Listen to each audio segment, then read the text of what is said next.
resign. And you may remember that during the Watergate period, Richard Nixon, when Nixon issued some orders, like to his Attorney General resigned rather than carry out the orders. You know, the military are in a difficult position because our military's under democratic control. And in general, I know a lot of them, I've worked with a lot of these people, they're very decent people, they don't go off on their own. They follow a chain of command, and they know they're liable for what they do. And I think their response, if they got orders from Trump, would be, you know, to resign rather than do it. Now, the big problem is with nuclear issues, and if you want to read, there's a very kind of scary article.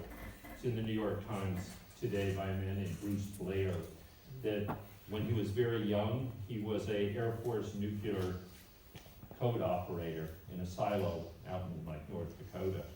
And there was actually, it was during the Nixon presidency, a kind of false scare where a message was sent out to get ready the missiles.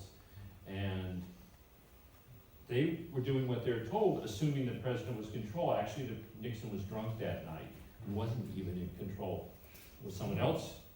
So the nuclear one, that's the really scary one that I think worries people.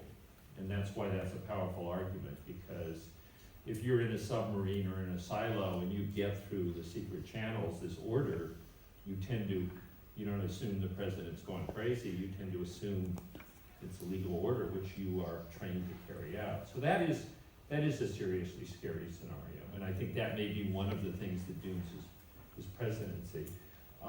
You, as our organizers, you should tell me how I'm allowed to, I want to take a couple more, but Sure. Why don't we make